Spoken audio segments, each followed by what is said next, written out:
What a great show. That was such a good episode. So much drama. And the costumes. Oh my gosh.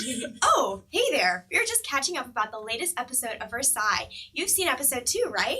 This episode was full of Louise's entangled relationships with women. He really is popular with the ladies. There are so many, I just found it hard to keep track of them all. Especially with all of them living in the same house, I don't know how he was able to manage so many relationships under one roof. Louis has unique relationships with each of the women in his life, either out of duty, affection, friendship, or respect. I wonder how historically accurate all these relationships are that were portrayed in this episode.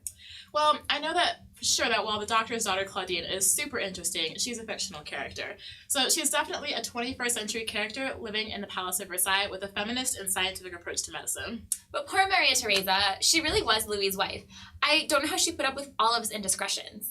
Especially with his sister-in-law, Henrietta Anne. So, in this segment of Investigating Versailles, we'll talk about how Louis's relationships with these 3 women are portrayed in episode 2 versus what they probably looked like in real life. So to start off, we have Claudine, the doctor's daughter, who definitely had a prominent role in this episode. Louis made her his unofficial royal doctor, something unheard of in the 17th century. Could something like that actually have happened? Most likely not. Claudine is a fictional character in the show, and while women were midwives or nurses, they would not have been appointed the royal physician, who was in fact a man. So how were women who were interested in medicine then treated? Actually, many women involved with medicine came under intense scrutiny under Louis XIV because of the affair of poisons, the most notable case being where midwife Catherine Montvoisin was accused of poisoning her adversaries and members of the court. So then, Claudine's father definitely had a reason to worry his daughter would be accused of being a witch? Absolutely, especially during this time where many women were accused of sorcery and witchcraft for dealing with poison, drugs, and aphrodisiacs. Within the court, even one of Louis's mistresses, Athénée de Montespan, became implicated, so really no one was safe from investigation. Wow, so what did Louis think of intelligent or educated women? Well, we know that he definitely appreciated intelligent and strong-minded women, thanks to his mother, Anne of Austria, who set a high standard for the women in his life. This was also probably one of the reasons why he had so many affairs, since Maria Theresa never learned strong French, surrounded herself with Spanish servants, and just really didn't exhibit the wit and spirit that Louis was looking for. Interesting. Well, that's also a great segue into our next topic, which is Henrietta Anne. In this episode, we saw the continued affair between Henrietta Anne and Louis. So steamy. Yes, and what adds to the drama of this relationship is that Henrietta Anne of England is married to Louis's brother Philippe. Philippe doesn't pay much attention to Henrietta Anne, though, because he's homosexual and having an affair with another male at the court, the Chevalier de Lorraine. Was that actually true? It was! There's historical documentation about this affair, and some even think the Chevalier de Lorraine manipulated Philippe to get ahead. No wonder Henrietta Anne was feeling lonely and turned to Louis for comfort. The relationship between Henrietta Anne and Louis is very sexual in the series, but there's also an element of respect. Louis seems to genuinely care about Henrietta Anne, and perhaps even loves her. He has more affection and respect for her than Maria Theresa. That's for sure. Sorry to disappoint, but Louis and Henrietta Anne were probably not sleeping together in real life. They were very close, though. She was initially considered as a wife for Louis, but Maria Theresa was picked instead to forge an alliance with Spain. That relationship didn't pan out great either. That's what sometimes happens in arranged marriages.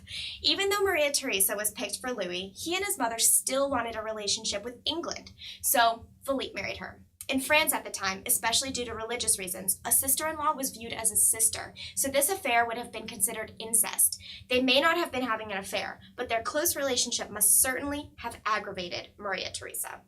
Which brings us to our next character, Maria Theresa. The show actually does portray Louis and Maria Theresa's relationship quite accurately. The marriage was arranged largely by Louis's mother, who was Maria Theresa's aunt. Her father was Philippe IV, King of Spain.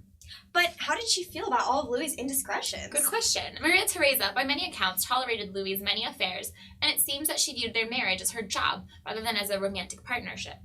But didn't that kind of mentality go both ways? Oh, absolutely. By many records, and as is portrayed in the show, Louis only visited her bedchambers for perfunctory affairs. So then, is that how Maria Theresa managed to have an affair with another man and produce a black baby? Contrary to what is portrayed in the show, but Maria Theresa was a very pious woman, and it is therefore highly unlikely that she had an affair with another man. She devoted a lot of her time to studying religion and worshiping God. So then, where did the show get that whole story from? While it is true that Maria Theresa gave birth around the same time, many claim that the child was black because it was much darker skinned than many newborns. This is most likely because the child was diseased and very sickly, giving her a darker skin pigmentation. She did not live long after birth. Wow, poor Maria Theresa. That sounds like a difficult life to lead. Wow, how did he balance all these personal relationships and manage to run a country? It's no wonder he's trying to consolidate everyone into Versailles. In this episode, he seems to have an appreciation for women and values them in his life, but as a product of his time, he keeps them in their gendered roles as women. But that's not to say that he doesn't respect the intelligence and advice of those women that he deems competent. His attitude towards Claudine is one of respect and admiration, while his views of Maria Theresa are solely duty-driven. He lusts after Henrietta Anne with true affection that her husband can't provide. I wonder what we'll see from Louis and these three ladies in the episodes to come.